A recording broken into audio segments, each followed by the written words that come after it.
오늘 여러분과 함께 나눌 말씀은 하나님과의 사귐을 방해하는 적들, 하나님과의 사귐을 방해하는 적들이라는 주제입니다.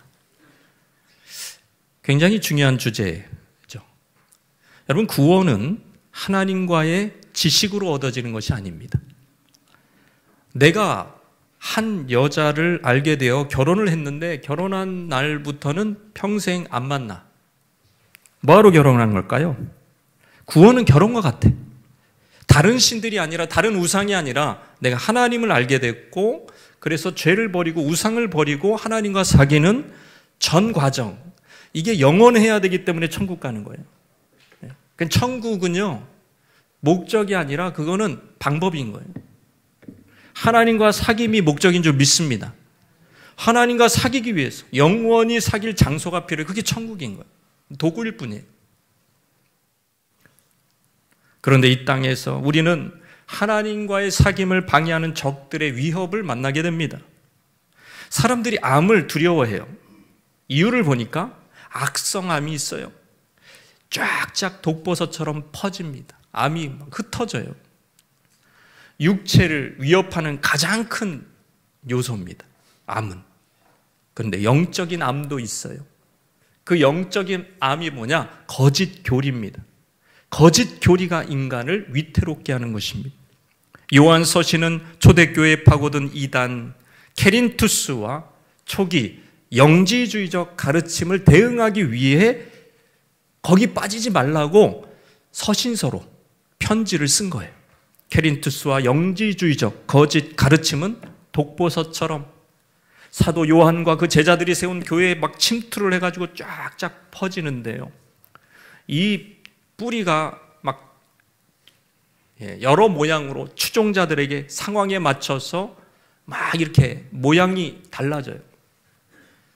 여러 주장들을 하는데 그 뿌리는 영지주의인 거예요.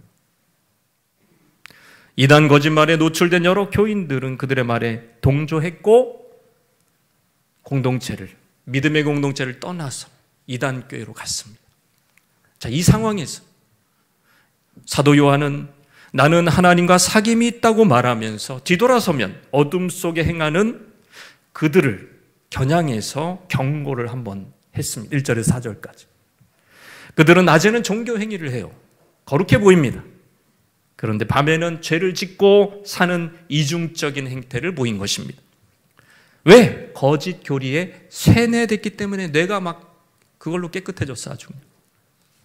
이 요한은 하나님과의 사귐을 방해하는 거짓 논리를 빛 가운데 드러냈습니다. 명백한 거짓말을 드러내고 진정으로 하나님과 사귐 가운데 들어가는 길을 제시하고 있습니다. 그렇다면 사랑하는 성도 여러분, 하나님과의 사귐을 방해하는 적들은 무엇입니까? 하나님과의 사귐을 방해하는 적들 첫 번째는 따라 하시겠습니다. 자기 기만이에요. 이게 제일 첫 번째 나오는 적이다.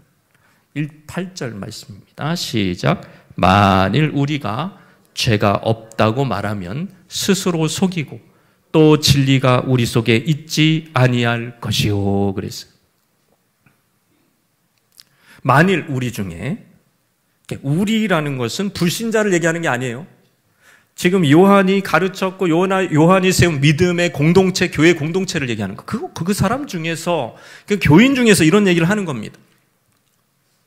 죄가 없다고 말하는 자가 있다는 거예요. 그는 스스로를 속이는 자다. 속이다라는 단어가 있는데요. 이거를 찾아보면 이 헬라어는요, 사람이 목적을 잃을 때나 동물이 길을 잃을 때 헤매는 걸 말합니다. 그게 속인다는 거예요. 사기꾼은 남의 길을 잃게 만들지만 여기서 스스로 속인다는 것은 자기가 자기 길을 잃게 만드는 거예요. 이게 자기 기만인 거예요. 여러분, 남을 속이는 거 이해가 되죠? 근데 왜 자기 기만, 자기가 자기를 속이는 거, 이거 도대체 무슨 뜻이냐? 남의 거짓말에 속는 자는 속아 넘어갈 때 그 말이 참말인 줄 믿습니다. 이 보이스피싱이 그런 거잖아요. 네? 검찰이다, 여기 은행이다, 뭐가 잘못됐다, 돈 붙여라, 그럼 딱 붙여요. 왜 붙였습니까? 왜 속아 넘어갔습니까? 참말이라고 믿었기 때문에. 그럼 자기 기만은 뭡니까? 자기가 이 믿은 그 이론이 거짓인데 사실은 그것을 참으로 믿었다는 거예요. 사실 남을 속이는 사람보다 더 비참한 사람은 자기가 자기를 속이는 사람. 이렇게 말도 안 되는 자기 기만이 실제 우리 삶 가까이에 있습니다. 자기 기만의 기저, 그 밑바닥에는 확고한 믿음이 있는데 이 믿음이 거짓 믿음이에요. 말씀에 근거한 믿음이 아니에요. 그러니까 자기 기만에 빠진 사람은 그 속에 진리가 없다고 사도 바울이 얘기하는 것입니다. 예를 들어서 인간이 원래 선하다고 믿는다면 굉장히 휴머니즘적이고 굉장히 호인처럼 보이지만 비성경적이에요. 성경은 뭐라고 얘기하죠? 기록된 바 의인은 없나니 하나도 없으며 깨닫는 자도 없고 하나님을 찾는 자도 없고 다 치우쳐 함께 무익하게 되었다. 이런 거짓의 기반을 둔 믿음을 가지고 있다고 보는 것이죠. 어떤 분이 한평생 여러 번 사기를 당했습니다. 왜 그렇게 많이 사기를 당하셨어요? 물으니까 그분이 하는 말, 사람은 선해요. 끝까지 믿어줘야죠. 끝까지 믿어줘야죠. 라고 확신하고 있어요. 스스로를 속이는 거죠. 왜? 진리의 기반을 두지 못한 믿음을 갖고 있다면 자기 기만에 빠질 수밖에 없는 거예요. 이단 사설을 믿는다면 자기 기만에 빠질 수밖에 없는 거예요. 그건 진리가 아니기 때문에. 그러니까 스스로 속는 방법은 지금 요한이 세운 공동체를 위협하는 바로 이런 이단 사설. 만일 우리가 죄가 없다고 말하면, 만일이라는 가정이 붙기는 했지만 요한이 세운 공동체에는 이렇게 말하는 사람이 실제 있었다. 만일 우리가 죄가 없다고 말하면, 여러분 죄들이라고 얘기하지 않았어요. 저기서 죄라는 단수가 쓰여졌습니다. 보통 헬라어는 죄라는 단수형은 죄를 짓는 행위가 아니라 뭐라고요? 죄의 성향, 죄의 본성을 가리킵니다. 이는 뭘 얘기합니까? 예수 믿고 나니까 내 본성까지, 예수 믿으니까 죄의 뿌리까지 뽑혔다고 믿고 주장하는 겁니다. 죄 짓고 싶은 욕망까지 사라졌다는 거예요. 이야, 이런 게 대박 아닙니까, 여러분? 영적인 세계에서. 나는 이제부터 예수 믿었기 때문에 완전히 의로웠게 칭이 의로워졌어. 더 이상 죄가 없어. 죄는 뿌리 뽑혔어. 이 발언이 요한이 보기에는 문제가 있다. 이거 이단적이라는 거예요. 물론 누구나 예수를 믿으면 죄사함 받고 의롭다 칭함을 받아요. 그렇다고 해서 죄의 본성, 죄의 뿌리까지 뽑힌 거 아닙니다, 여러분. 아담으로부터 물려받은 죄의 본성이 우리 속에 있어요. 여전히. 그래서 우리는 평생 죄와 싸웁니다. 때로는 유혹도 받고 때로는 갈등합니다. 우리의 연약함이 건드려지잖아요. 그 밑바닥이 드러나요. 사람. 밑바닥이 드러나요. 그 죄성이 있어요. 그걸 어떻게 그리스도 안에서 이거를 잘 죽이고 날마다. 그래서 칼빈은 자기는 날마다 바울과 같은 똑같은 고백. 자기는 날마다 죽고 산단 말이에요. 날마다 죽어야 되는 거예요, 사실. 만약 내가 완전해졌다고 그리스도를 믿고 난 후에 기도를 좀 더 많이 한 후에 완전해졌구나. 그러는 순간에 교만죄가 들어온 교만죄가 난 기도 많이 해. 난 죄도 안 졌어.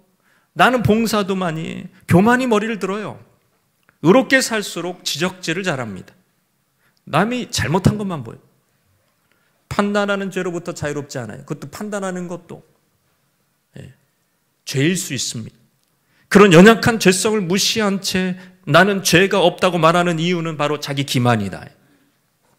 만일 죄가 없다고 말하면 스스로 속이고 이게 자기 기만이다. 그 기저에는 거짓된 믿음이 깔려 있는 것이다. 예수를 믿는 지식을 얻은 자신은 세상 죄인이 아니고 천상계로 넘어갔다. 천상계로.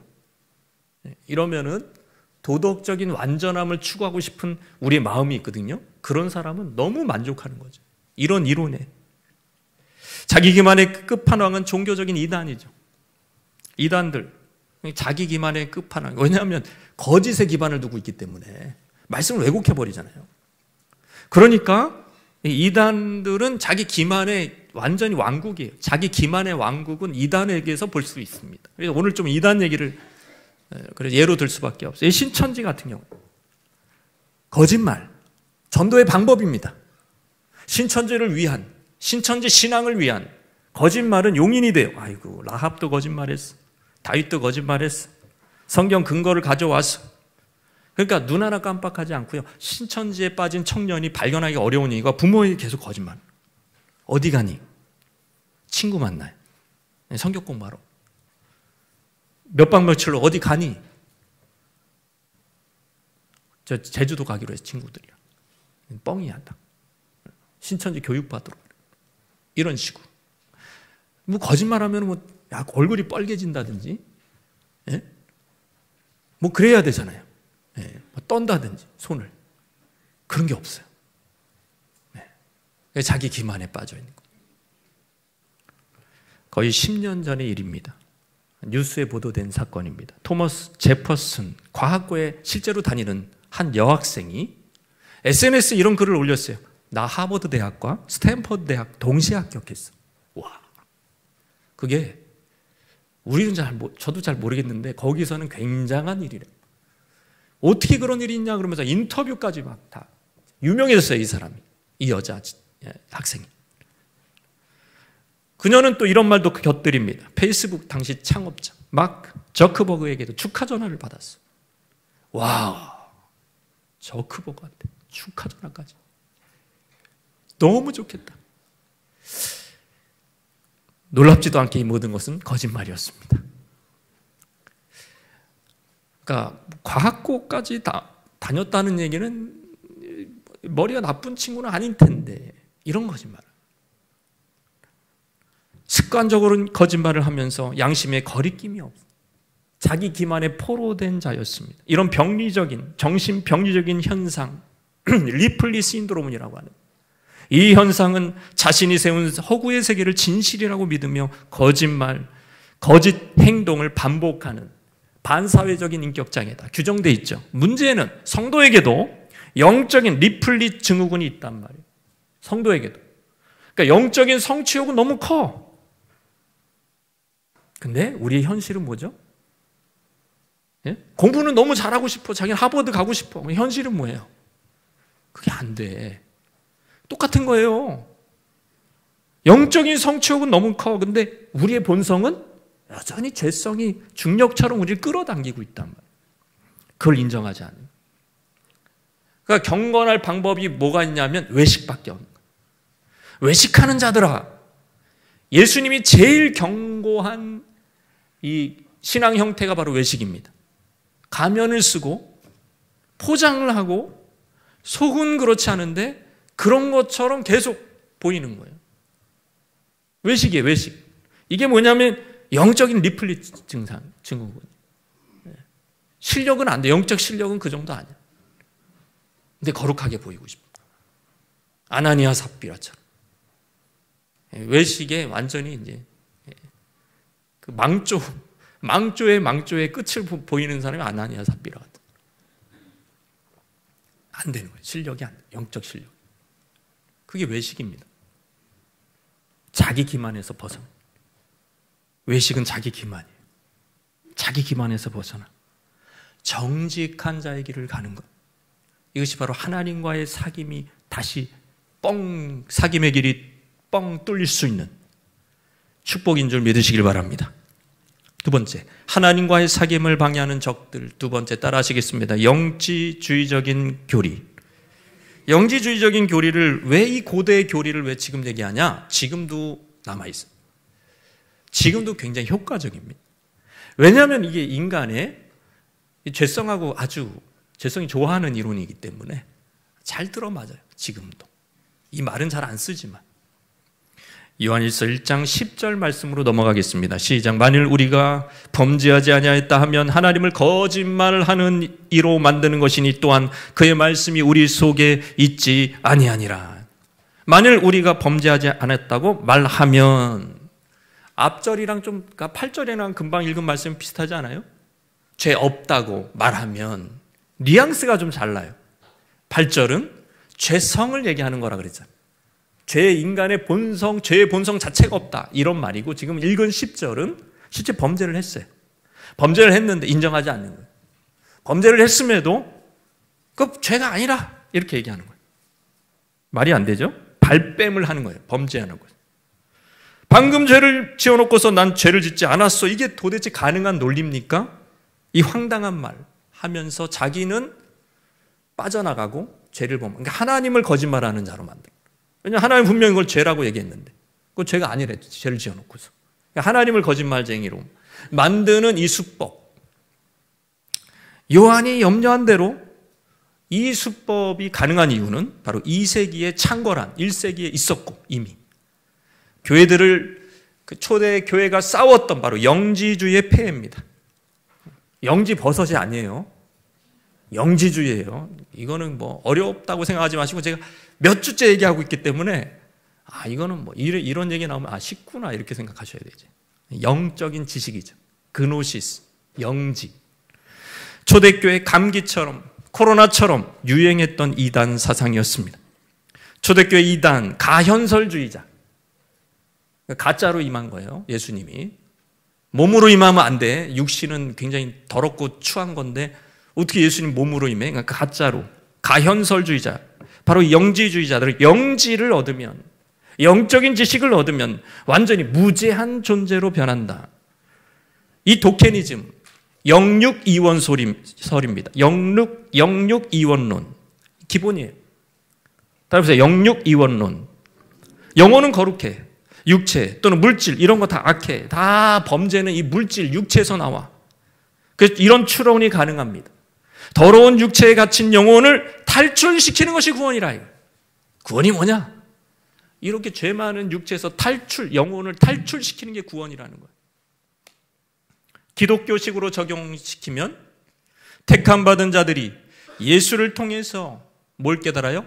영지를, 그노시스를 깨우쳐 사악한 물질 세계로부터 탈출하여 빛의 나라로 갈 수 있다.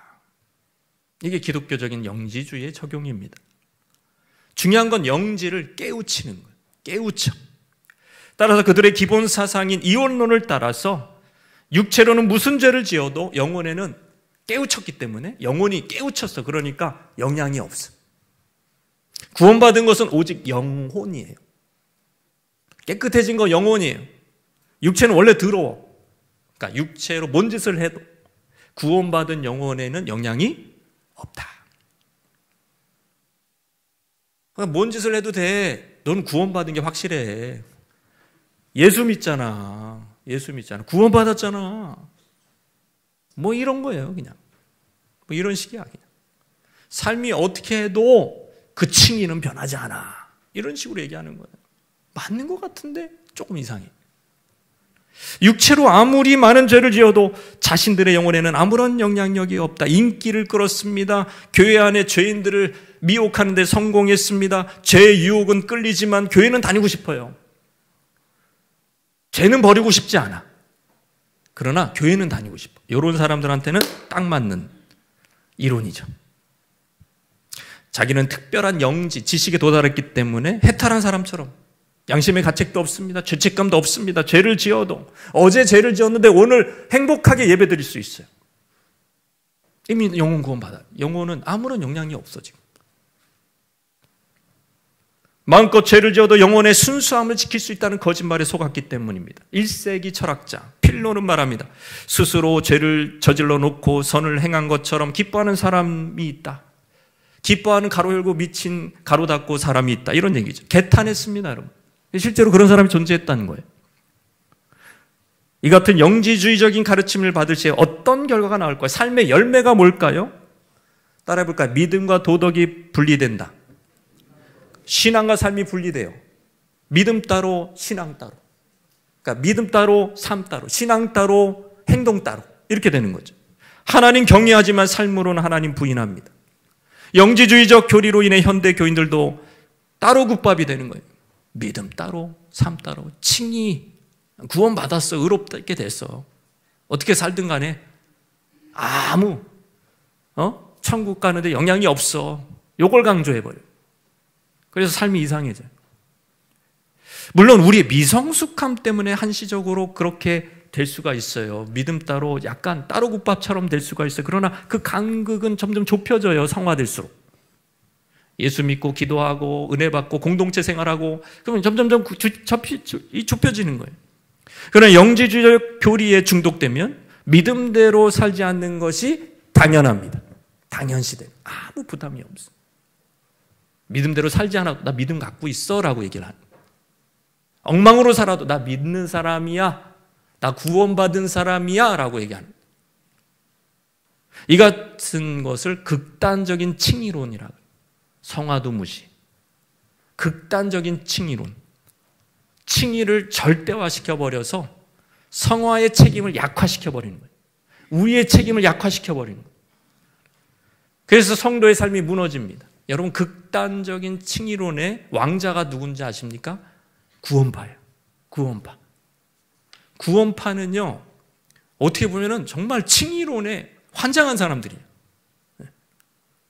그래갖고 여러분 구원파라는 단체 있어요. 구원파라는 이름을 안 쓰고요. 여러분 이렇게 지하철에서 이렇게 우리 젊은 친구들도 이렇게 보면은 막 말씀 대잔치 뭐 이렇게 하면서 막 어떤 사람이 막 이렇게 성경 들고 있는 거 있어요. 예? 제가 한두 달 전에도 본 것 같은데. 그러니까 늘 그거 광고합니다. 예? 정통 교단에서는 그렇게 안 해. 자기 교회에서 하지. 여기는 주로 이제 종합운동장 이런 데 빌려서 체육관 이런 데 빌려서 쫙 말씀 잔치 한다고. 죄사함의 비밀 막 이렇게 그 옛날에 했던 거고 그대로 하고 있어요. 지금도. 세 가지 파가 있죠. 기쁜 소식 선교회, 생명의 말씀 선교회, 기독교 복음 침례회. 이 세 가지 이름으로 활동합니다. 근데 이 구원파가 영지주의 이론과 되게 비슷해요. 구원파는 뭘 강조하냐면 죄사함, 거듭남, 깨달음을 강조하는데 여기서 제일 중요한 게 깨달음이에요. 깨달음. 구원파의 핵심 교리, 깨달음이다. 그들은 이렇게 말합니다. 하나님의 말씀을 깨달음으로 구원을 얻는다. 맞아요, 틀려요? 여러분 어떻게 구원받아요? 안 속네요. 안 속아. 우리 신앙이 굉장히 좋습니다. 근데 그럴듯하잖아요. 하나님의 말씀을 깨달음으로 구원받는 거지. 그런가? 그런가 보다. 깨달아지면 어떻게 됩니까? 율법에서 해방되고 그들이 얘기하는 거 육신이 아닌 영이 구원받고 양심에서 해방과 자유가 온다고 얘기합니다. 깨달음이 있으면 반드시 깨닫는 날도 기억할 수밖에 없다고 논리적으로 이렇게 나가요. 깨달았기 때문에 뭘 깨달았으면 생생히 기억할 거 아니에요. 깨달은 날, 깨달은 장소. 아, 거기 책상 위에서 내가 깨달았는지, 침대 위에서 깨달았는지, 그 종합운동장 가서 깨달았는지 알잖아요. 만약 여러분이 구원파 뭐 이렇게 학교에서나 뭐 어디 직장에서 구원파를 만났는데 그 사람이 너 구원받았냐? 라고 얘기할 때 우리가 몇 날, 몇 시라는 구원받은 시간과 장소를 특정하지 못한다면 그들이 보기에 우리는 뭐 한 거예요? 구원받지 못한 겁니다. 아, 구원받지 못했고 불쌍하다. 이렇게 돼버린 거예요. 구원파라면 바로 이렇게 얘기해요. 저는 2017년 2월 1일 몇 시에 몇 시는 좀 봐줘. 어디에서 구원받았습니다. 요거 딱 나와야 돼요. 구원파의 문제가 뭡니까? 사실과 깨닫는 인식의 간극을 무시한 거예요. 사실이 있고 깨닫는 인식의 차이가 있다면 이게 무슨 얘기냐? 응애하고 애가 태어났어요. 애가 3살 됐어요. 어머니, 저는 분명히 기억해요. 3년 전 3월 3일 밤 12시에 제가 태어난 거 제가 기억하고 있어요. 인식. 그런 아이 있습니까? 자기 생일을 그렇게 기억하는 사람 있어요? 없죠. 부모가 가르쳐준 거잖아요. 너 3월 3일 밤 12시에 태어났어. 그렇게 얘기할 거 아니에요. 저도 그래서 알았어요. 그래서 알았어요, 저도. 가르쳐줘서 알았어요. 저희 형님을 낳고 3년 후에 같은 날에 저를 낳았대요. 그래서 알았어요. 이렇게 좀 싸게 하려고 이렇게 생일을 겹쳐놨나. 그게 아니고 같은 날이죠. 어머니가 증언을 하더라고.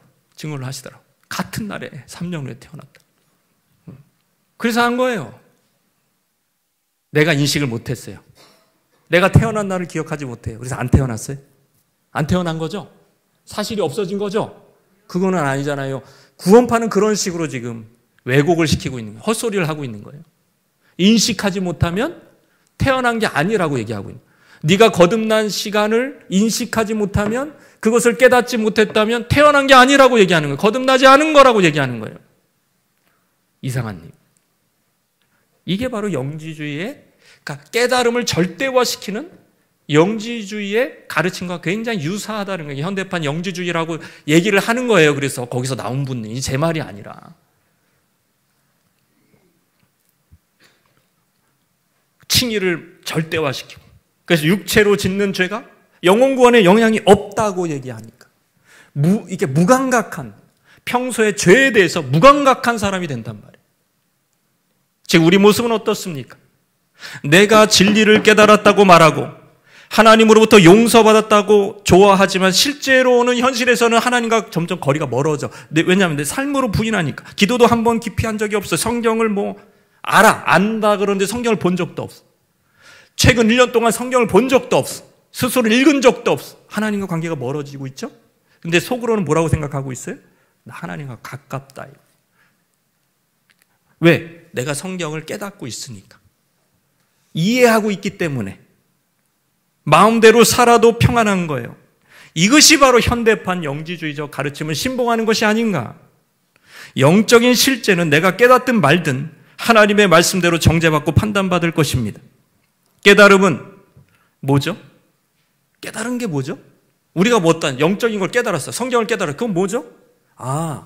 하나님의 삼위일체의 실제가 이런 거구나. 그분이 이런 부분에 대해서 싫어하시고 이런 부분에 대해서 좋아하시구나. 그런 영적으로 있는 사실과 현상과 실제를 그냥 인정했다는 것, 그러니까 그거를 깨달았다는 것뿐이에요. 그것을 지금 인지했다는 것뿐이에요. 그 더 이상 다른 의미는 없어. 인지했다. 그렇다고 해서 그게 지금 뭐가 바뀌는 게 있나요? 영적인 세계가? 예? 바뀌었냐고요? 아니 그래 영적인 세계를 내가 인지를 했어.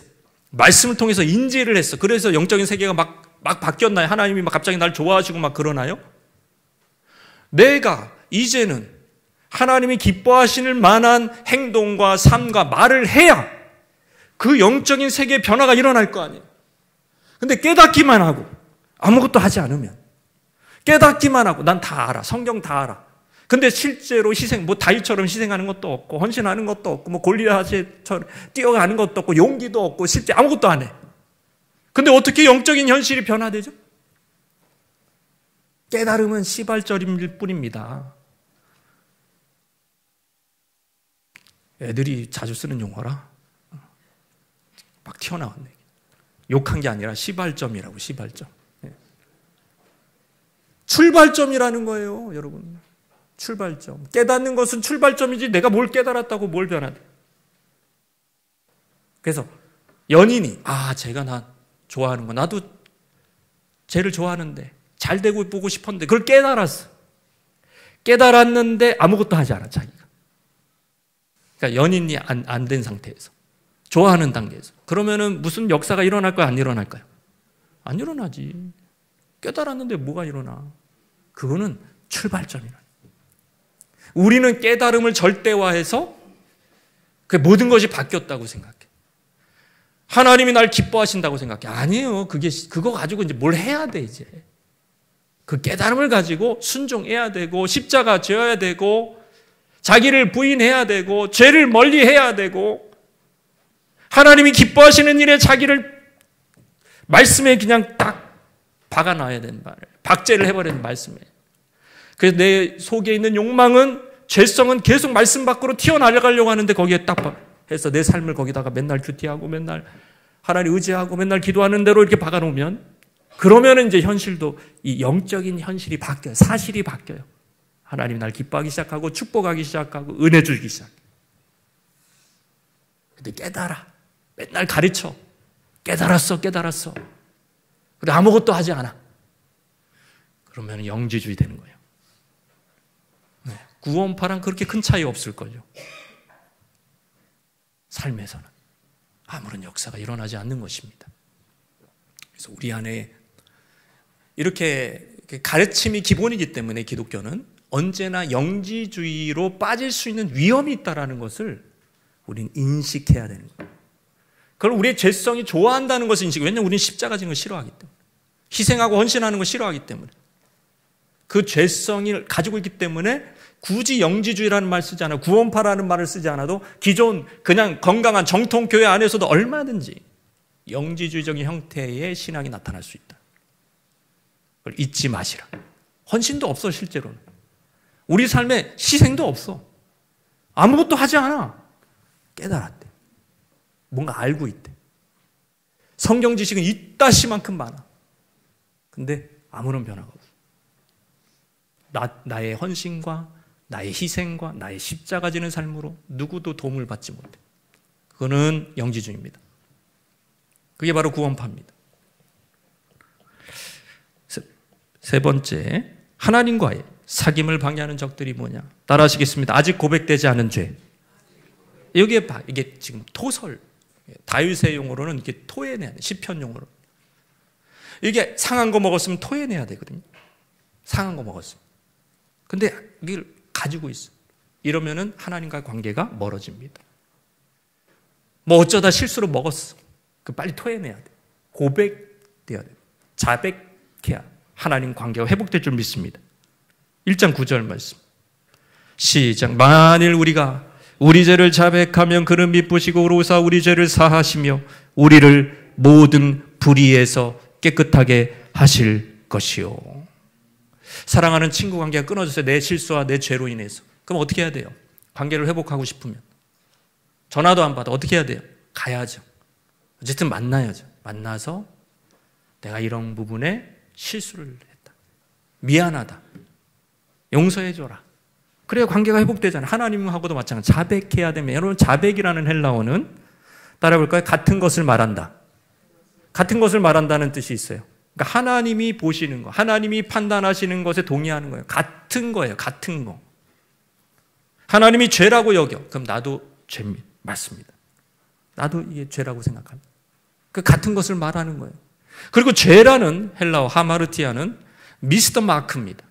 마크. 표적에서 미스. 벗어나는 거예요. 관용에서 벗어나는 거예요. 그게 죄예요.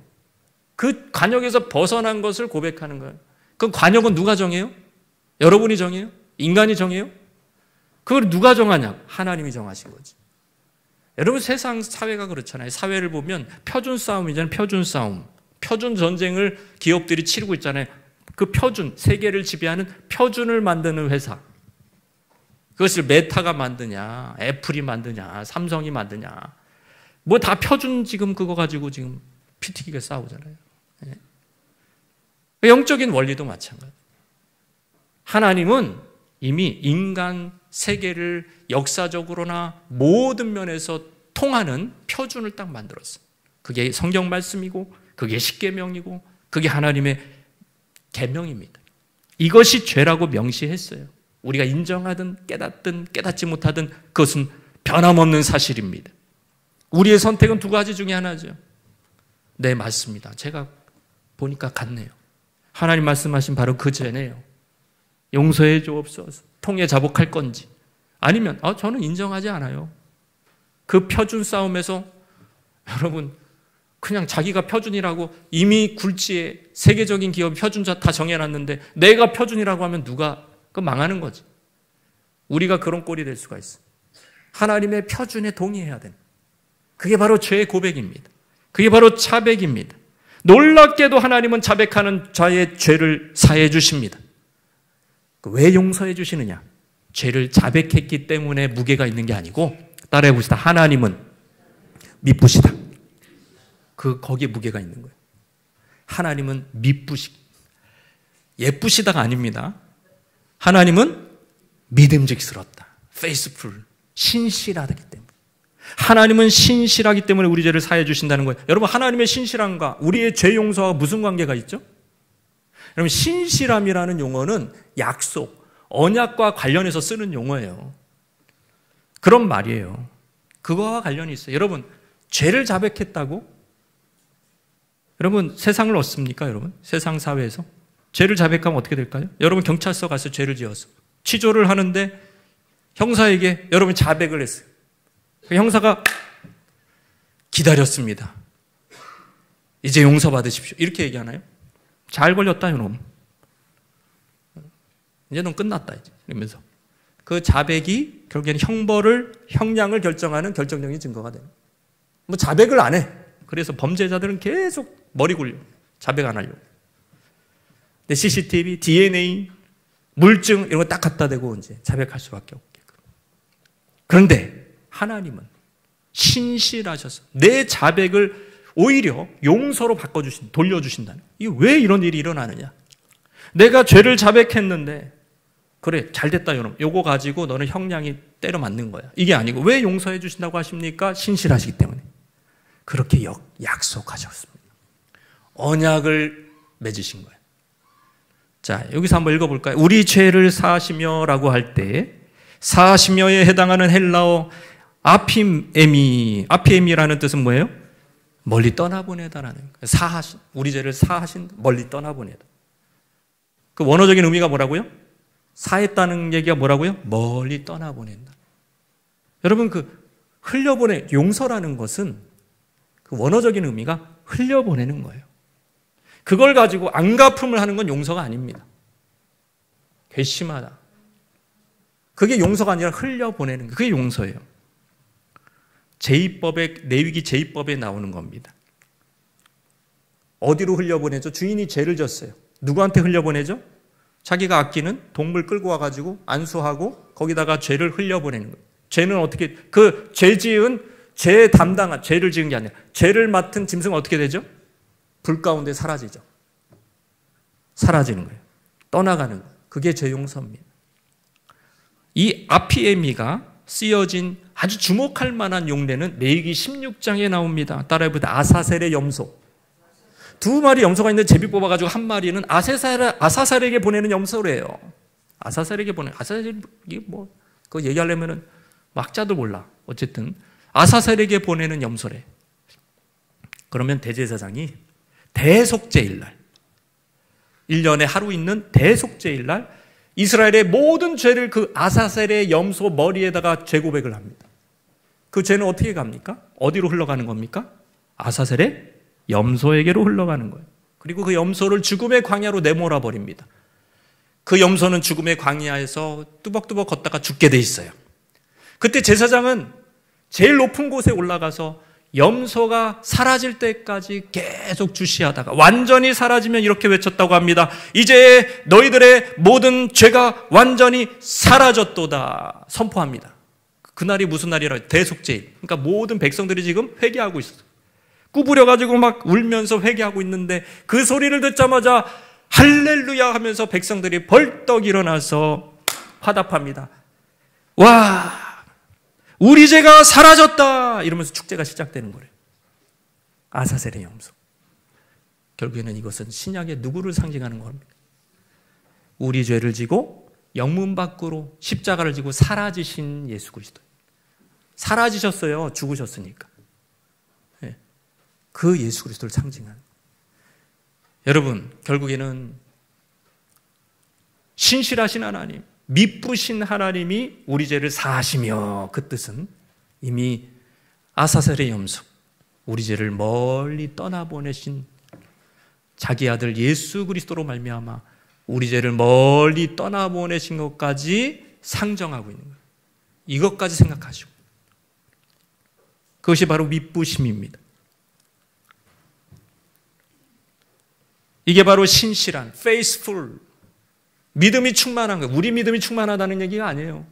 하나님이 정하신 그런 은혜 언약에 대한 그 약속을 자기의 충성에 의해, 그 아들의 충성에 의해 영원히 지켜질 것이라는 믿음으로 충만하기 때문에 거기에 붙은 우리도 믿음으로 충만해지는 거죠. 거기에 믿음으로 붙으면 우리도 믿음으로 충만해지는 거죠. 여러분, 회개는 자신의 신실함을 증명하려는 노력이 아닙니다. 내가 회개 많이 해서 막 굉장히 신실해. 나 회개한 사람이야. 여러분, 이게 회개가 아니에요. 회개는 언약에 신실하신, 하나님의 은혜 언약에 신실하신 하나님을 의지하는 게 회개입니다. 근거가 바로 faithful God, 하나님, 신실하신 하나님을 의지하는 게 회개라는 거예요. 내 신실함을 보여주는 게 아니에요. 자꾸 신앙생활이 내 중심으로 돌아가면은요, 굉장히 신앙이 많이 하고 좋아진다고 할수록 교만해져요, 여러분. 신앙이 자기를 교만하게 만든다. 나는 회개 많이 했고, 나는 신실함을 보였고, 뭐 이런 식으로 나가. 그 신실함이 아니에요. 인간은 원래 신실하지 않아요. 하나님이 워낙 신실하셔서 거기에 붙어서 그냥 얻어먹는 거예요. 그러므로 우리는 이제 구원파처럼 형식적인 죄 고백을 해서는 안 되겠습니다. 통에 자곡하고 심히 슬퍼하며 죄 고백을 할 수 있어야 되겠습니다. 하나님과의 관계에 힘쓰십시오. 다른 어떤 무엇보다도 여러분 하나님과의 깊은 관계를 회복하시기를 주님의 이름으로 축원합니다. 내가 종교적으로 이렇게 살았다 이게 중요한 게 아니라 그건 방법이고 정말 그래서 목적을 이뤘냐 이거예요. 하나님과의 깊어졌냐, 하나님을 사랑하냐 이 말이에요. 하나님의 임재 속에 거하기를 좋아하냐 말이죠. 하나님의 음성 듣기를 원하냐 말이에요. 성경을 사랑하냐 말이에요. 좋아하냐 말이죠. 말씀을 묵상하냐 말이죠. 기도하고 있냐 말이에요. 실제로 하나님을 가까이 하고 싶어 하느냐 말이에요. 그런 삶이 여러분 이 진리의 말씀으로 회복되시기를 주님의 이름으로 축원합니다.